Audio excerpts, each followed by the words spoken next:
po dito sa AMIPA. Maraming nagmamahal. Hindi lang agency nyo ang nagmamahal sa inyo.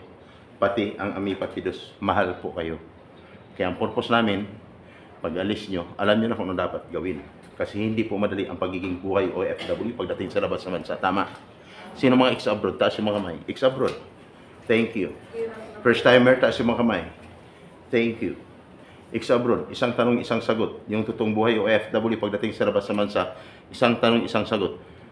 Sagot niya lang sa akin, masarap lang o hindi. Yan ang sundin mo. Okay? Ex-abroad, isigaw nyo. Masarap buhay OFW, hindi. Hindi.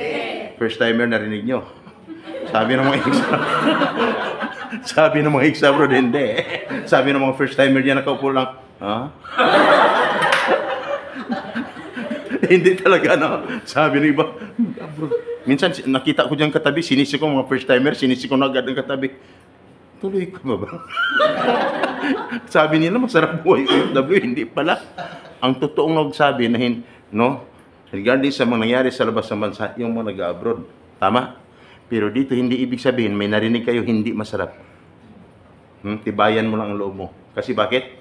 Hindi pa yan ang naririnig mo. Marami pa. Ha?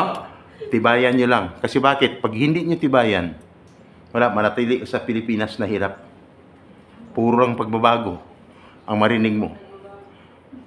Abangan ang bagong Pilipinas.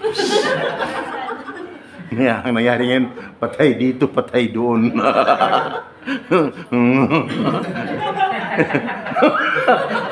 Bakit wala namang trabaho sa Pilipinas? Wala na? Mayroon. O bakit kaya alis? Bakit kaya alis yung maraming trabaho? Ay wala naman. Ang sweldo kulang. Tama? Kaya ang iba nagre-resign. Ma'am, ilang taon ka sa nurse? As nurse? 4 years? Kayo po ma'am, ilang taon kayo as nurse sa Pilipinas? Isang taon lang. Yan ang experience mo? Isang taon lang. Fresh graduate ma'am? Wow, ikaw ma'am? Hindi na, hindi fresh. Halatado naman niya. Okay. Hindi, no? Sa mga ex-abroad na mga ay, yung mga household worker, ma'am kayo? Ex-abroad? Opo. Yes po. Oo. Ikaw, ma'am? First timer ka? Talaga? Okay. So, ang sarap dito, no? Alam niyo ba, pagdating sa part ko talaga kulang yung ito. No? Lahat ng gutom, busog. Okay. Makulit pa ang speaker nyo ngayon. Sa daming speaker dito, kahit magpupunta ka sa room, papasok ka dito at doon, abutin yung nanto. Dito, hindi. Subukan mo. Pagbigyan pa kita matulog yan. Pero siguraduhin ko sa'yo. Siguraduhin mo lang makatulog. Kasi pagdating sa part ko, walang tulog. Ang iba sa'yo na lang nakapikit. Kunyari, ano? Kunyari nakangiti, pero tulog. Okay. Sir, basta. Okay lang. Okay, tuloy-tuloy na tayo. Hindi po ka mag-umpisa. Patalastas mo. Okay. Ma'am, huwag kayong mag-alala. Ang oras sa buong Kapuluan. Alauna, ano na ang oras sa inyo? 1:47. Alas 3 ang uwi nyo, di ba? Pero enjoy, may enjoy kayo. Maniwala kayo sa akin. Nabanggit nyo na ilan, di ba? Okay. Kung na ibang tumulong, di sarap labagan kundi kami naman. Okay? Kasama kong dating boss ko. Kaya ako ituloy na tumutulong sa mga katulad niyo ng mga OFWs. Mula noon hanggang ngayon. Okay? Kaya concentrate. Okay, so ano pa ang dapat sabihin mo? Ito, magtatanong lang. Kamusta ang excitement 100% naman kanina? Mr. Julan. Okay. Kung halimbawa lang, kasi ang sabi ng iba ayaw na mag-exam, no? Magtatanong lang ako sa inyo. Ng ilang katanungan ay naayon lang sa batas po, no? Naayon sa batas na dapat mong malaman. Kasi kung ex-abroad ka noon, hindi mo to alam. Kasi bakit? Sir, ex-abroad ka. Ex-abroad po kayo. Saan ka nagpidos noon? Dito ako, sir. Dito. Anong year? 2019. 2019. Nakita mo ba ako dati dito? Opo sir, yung ano na rin, yung... Makulitan sa bebe. Oy! Ma'am, ikaw saan na nag-videos na?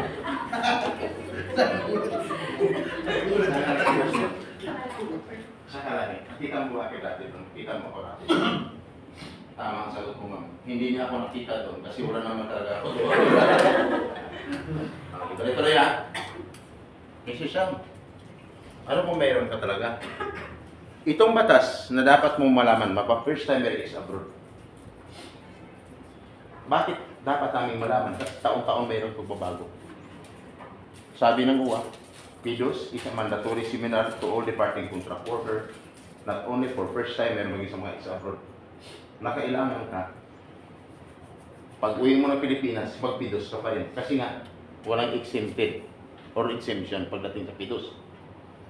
Kasi kung may mga batas, nasa labas ka ng bansa noon, panibagong batas na dapat mong malaman, ay wala ka naman sa Pilipinas. Sino nag-update? Yung PIDOS. Tama? Yung batas na ano, halimbawa, ganito, magtatanong na ako. Lahat ba ay nakapag-sign ng kontrata?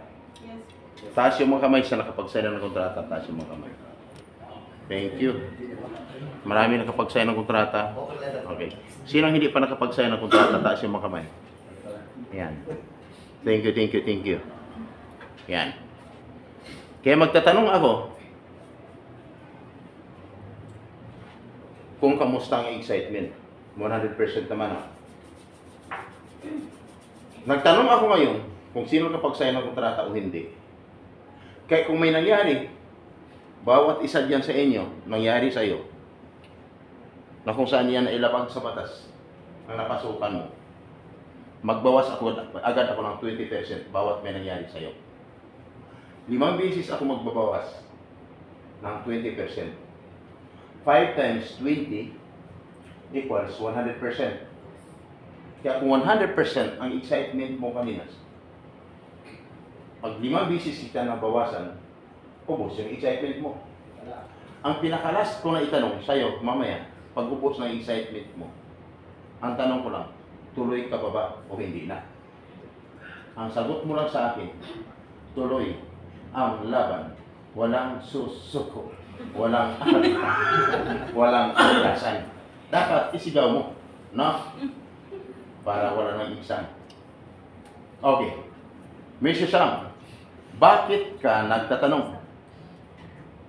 Ang gusto ko lang, malaman ko lang kung anong meron ka. At dapat, bilang isang OFW, alamin mo rin kung ano ang pinasukan mo. Hindi lang basta-basta mag-apply na kapag PIDOS na, akala mo okay ka na. Di ba? Alamin mo. Bakit? Hindi po madali ang pagiging buhay OFW pagdating sa labas sa bansa. First timer, may mga ex-abroad dito. Hindi alam nila yun. Kaya dapat ihanda mo ang sarili mo.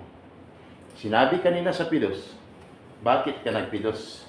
Ang purpose upang maihanda ang sarili sa panibagong hamon at mga pagsubok na kakaharapin pagdating sa labas ng bansa. Tama?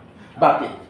Sa inyo na kasalalayan ang buhay ng inyong pamilya at ang ating bayan. Bakit kaya? Sa inyo na kasalalayan. Kasi kayong tinatawag na mga bayan. Nabanggit kanina kayong mga bayan, hindi? Yes. Oh. Ang tanong, nasabi sa inyo kung paano kayo naging bayani? Hindi. Sir, gusto mong malaman. First time naniwala ka. Dapat sinabi ko sa iyo ngayon, sa inyo ngayon, sir, kayo.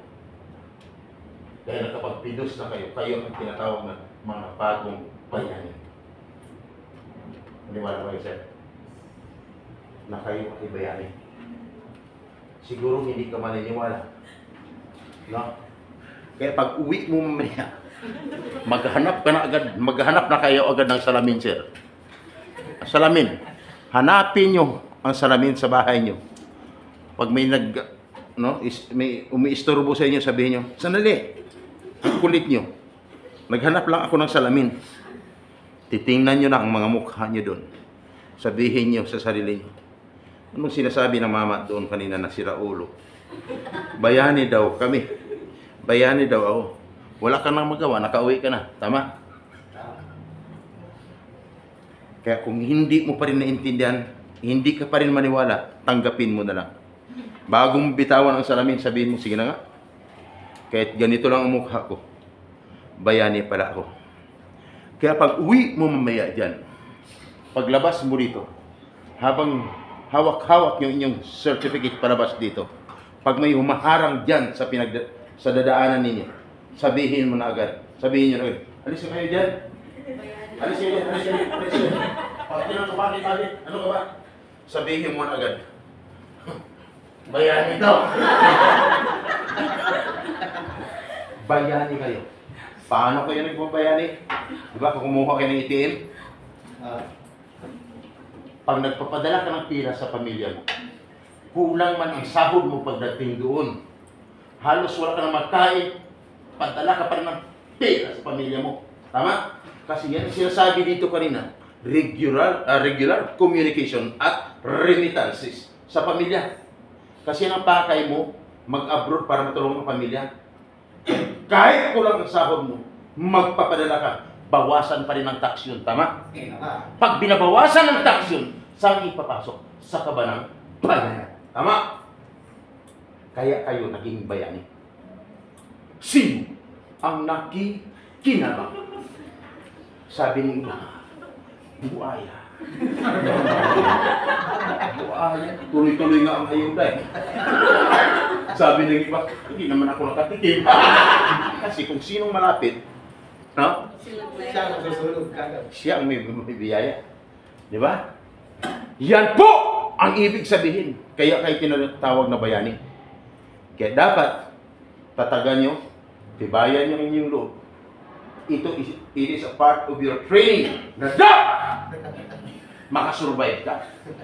Kung sa mga military, sila ay may sandata. Pag lumusob sa laban, may training din. Pero grabe ang training nila, may mga body contact. Pero kayo wala, puro salita. Sila may sandata. Ikaw, ano ang sandata mo? Kung ano ang tutunan nyo sa Pidos, yan ang sandata mo. Kaya pagdating sa labas ng bansa, hirap man, kaya mo nang solusyonan ang problema mo. Dahil kaya mo solusyonan ang problema mo, ikaw yung OFW na masaya. Bakit? May dalang pira sa pamilya. Tama? Pero pag hindi mo na solusyonan, isang buwan ka pa lang, 2 buwan pa lang doon,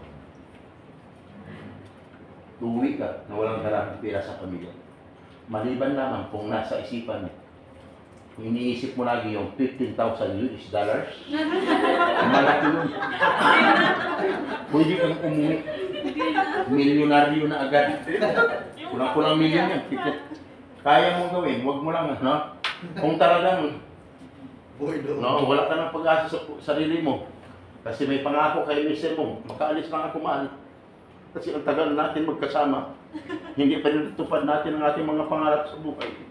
Pero ngayon, dahil alam ko na sa Pidos, mayroon ko na doon. Pwede ko nang gawin sa'yo. Kung papayag ka, pag tinanong ka, bakit? Ano yun? Basta, matupad na natin ang mga pangarap natin. Gusto mo gawin kung mabilisan, mamimili ka lang, mabilisan o matagalan. Diba? Pag sinabi sa'yo, gawin mo na agad, mabilisan. Papayag ka ba? Sinabi sa'yo, papayag ako. Sabihin mo na sa sarili mo, wala na akong tiwala sa iyo. Bakit? Ang makakuha ng mga benefits na yan, hindi ikaw, kung hindi ang asawa mo, ang makinabang, mga anak mo.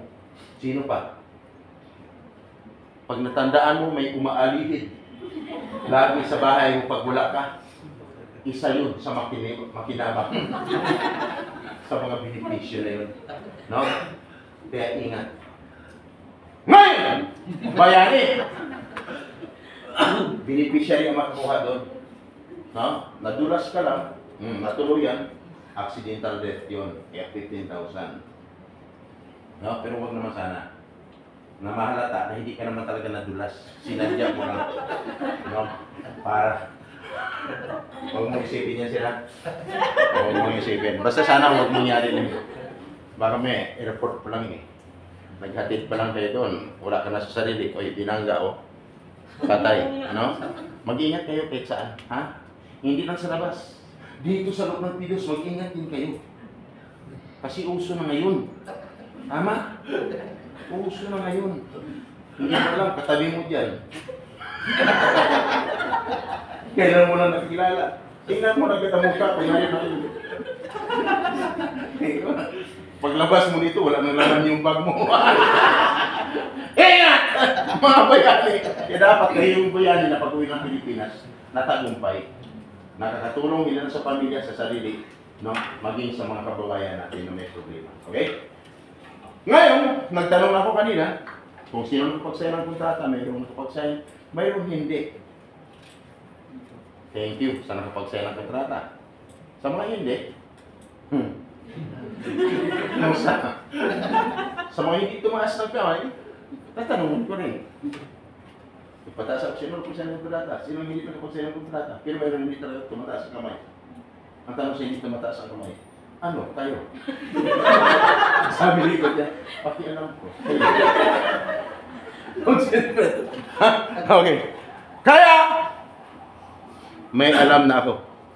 Ayon sa batas, siyempre dapat ang isang OFW bago magpidos, dapat siya nakapag-sign ng kontrata. Ano? Sabi ni iba, ha? Sign ng kontrata, hindi wala pa. No? Kaya kung hindi ka tumaas ng kamay, hagip ka pa rin dito. Dapat nakapag-sign ka ng kontrata. Yan ang nasa batas. Ikaw, ma'am, nakapag-sign na, ma'am? Hindi pa? Ano to? Hindi ka makakapag-sign ng kontrata. May ibig sabihin, bawas na ang excitement mo ng 20%. Ang iba, pagdating sa usapan na to, wala naman talaga.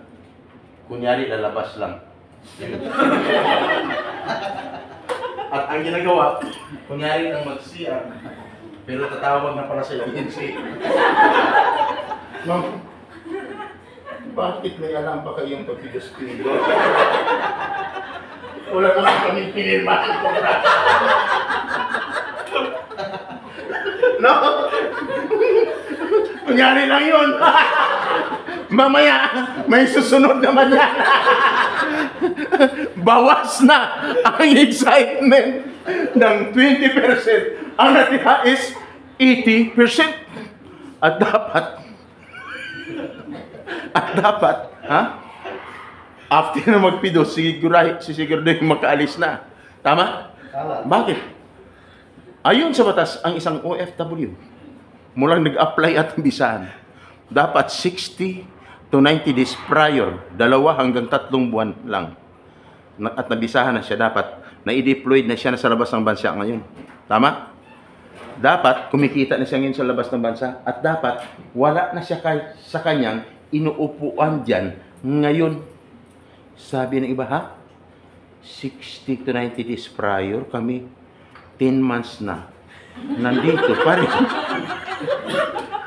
Problema hindi. Ha? Problema, tama? Kaya kung nangyari sa'yo, another 20% ang maibabawas sa excitement mo. Ang natira is 60%. Sabi ni iba, ano ba yan? Mabuti na lang pumasok tong speaker na to. Ang iba ayaw lumabas. Simple lang. Ang ginagawa.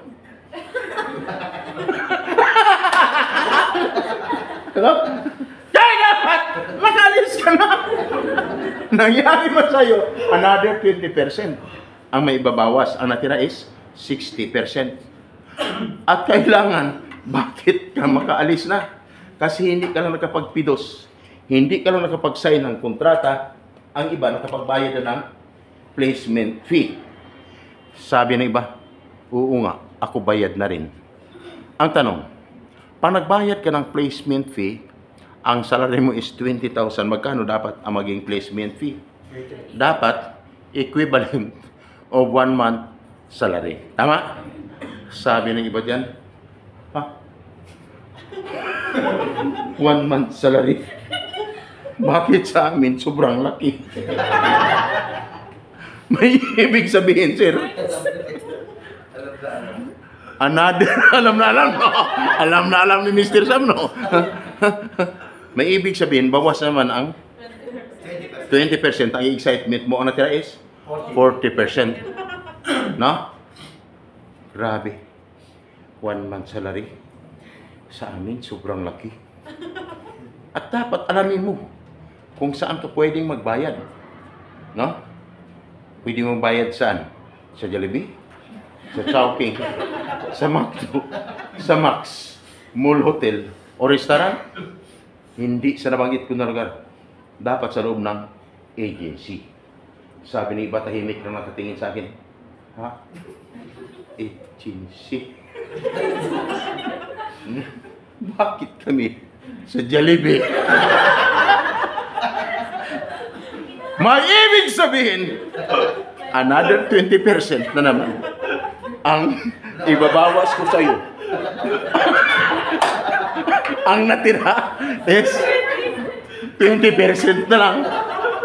Kaya yung lumabas na nakaupo dyan, sigurado na yon. Tatawag na yon. O, di ba? Suot mo yan. Tatawag na yan. Ma'am, ano pa kayo ito? Wala naman pinirmahan ng trata. Nagbayad ko, sobrang laki. At sa loob pa nun dyan. Normal lang, no?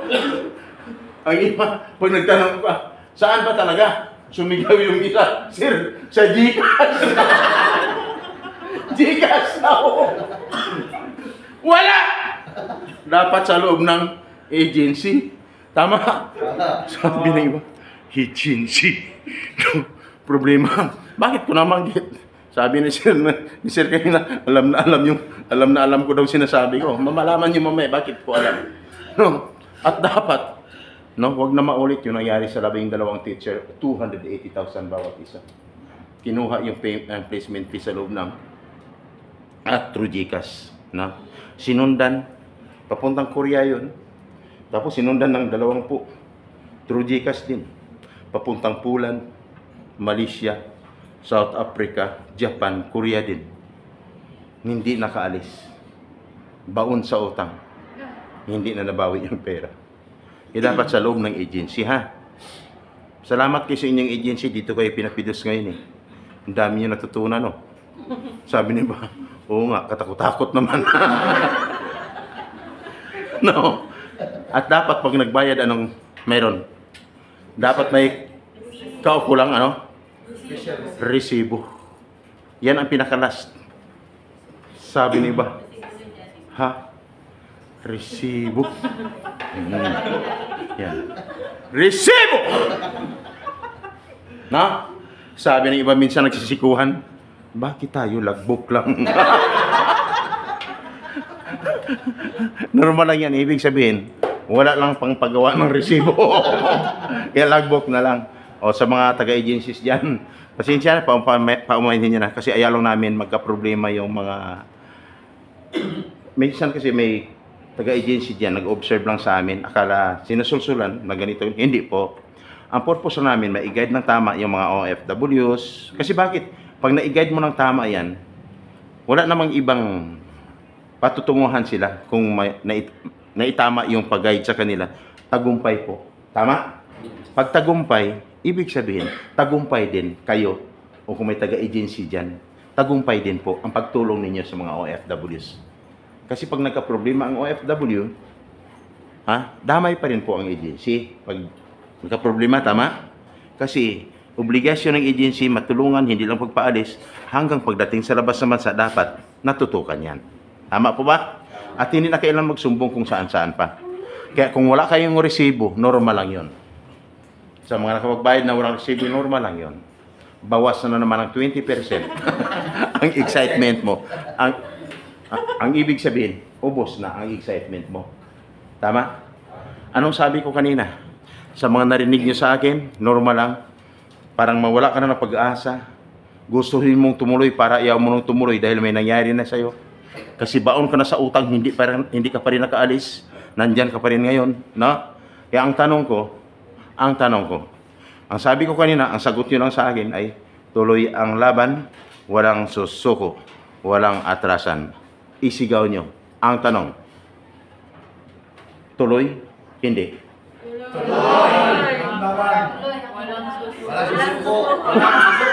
Mahina.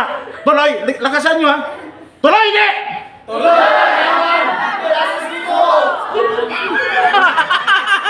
Iba-iba namang sagot eh. Tuloy ang laban. Saan mapunta sa Lunita? Hoy! Tuloy ang laban. Narinig nyo ba yan? Isa yan sa maging way sa inyong tagumpay. Tama? Yung tamang training. Hindi yung para laging sabihin natin, ang sarap sa abroad. Ang sarap buhay-buhay sa abroad. Pagkatapos, no? Ang ganda talaga. Kung kumagat ka ng kumagat niya, pagdating doon, problema pala, hindi doon nasolusyonan ang problema. Tama? Kasi puro masarap. Ay kung hindi na sumahod, ilang buwan, sumuko na. Umuwi na ng Pilipinas, kaya yung itiin mo lang naman. Kaya pag may nakita kayo, mamaya, pag dumaan kayo ng mall, no? Bago makarating sa bahay, pag dumaan kayo mga mall sa SM, Robinsons, di ba maraming ATM dyan? May nakita kayo, dinokot yung ATM, tapos salpak dito, salpak dito, lahat ng ATM machine, walang lumalabas. Ang ginagawa niya lang, nagbabaka sakali, baka may naligaw nagpadalang pera sa kanya. Tama? Pag nakita nyo, wala ibang, yung tao na yun, wala iba kundi OFW yun na hindi nagtagumpay galing sa labas ng bansa. Tama, ma'am? Sino gusto mong ng Pilipinas na tagumpay? Taas yung mga kamay. Taas. Thank you. Sino gusto mong ng Pilipinas na may lamang ATM? Ay, ng card, ng pera, ang ATM card. Taas yung mga kamay. Sinong gusto mong ng Pilipinas na masaya kasama ang pamilya? Taas yung mga kamay. Thank you. Yan ang sikreto ng tagumpay. May problema man hanggang pagdating. Sa nabanggit ko dito kanina, kung na-encounter kayo ng mga problems, katulad ng nabanggit ko kanina, sa labas, i-inform ko ang inyong agency ha, para hindi naman sila na madamay. Bakit?